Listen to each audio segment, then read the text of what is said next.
มืดมิดเดือนเพิ่นมาเต็มดวงแสงดาวน้อยใหญ่กำมาเคียงคู่กันอ้ายนั่งเบิ่งจากขี้เดียหน้าเฮือนมีเจ้าอยู่เคียงมันเป็นภาพที่ลงตัวชีวิตที่อ้ายฝันก็มีแค่นี้บ่ต้องหรูหราบ่ต้องมีเงินเป็นล้าน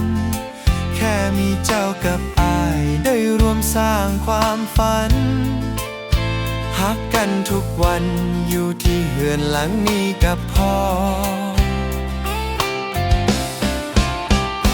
เบิ่งดาวเบิ่งเดือนก็เห็นภาพเฮาสองคนสิมีเหตุผลอีหยังที่ต้องเปลี่ยนไปเจ้าคือเดือนอ้ายคือดาวสิอยู่เคียงข้างเจ้าบ่มีวันจางห่างสิเป็นฮักที่ยั่งยืนตลอดคืนตลอดวันดาวเคียงเดือนที่เฮือนเฮาฮักนิรันดรที่ฟ้าเพิ่นส่งมาให้สิเก็บดอกไม้ป่ามาแซมผมให้เจ้าสิเฮ็ดกับข้าวอีสานใส่ปิ่นโตสิเฮ็ดทุกอย่างตามแบบพีดของโบราณเพื่อรักษาความหักให้เบ่งบานในใจเฮา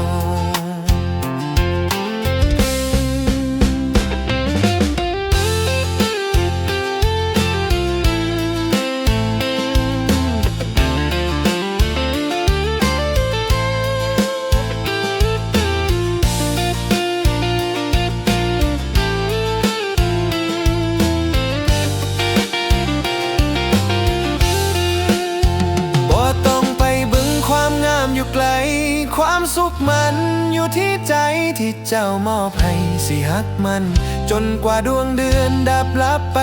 สิมีแต่เจ้าเคียงข้างบ่มีมือใดที่เจ้าสิเหงาเจ้าคือเดือนอ้ายคือดาวสิอยู่เคียงข้างเจ้าบ่มีวันจางห่างสิเป็นฮักที่ยั่งยืนตลอดคืนตลอดวันดาวเคียงเดือนที่เอื้อนเฮาฮักนิรันดรที่ฟ้าเพิ่นส่งมาให้อ้ายฮักเจ้าเด้อเจ้าของเฮือนหลังนี้ดาวสิอยู่เคียงเดือน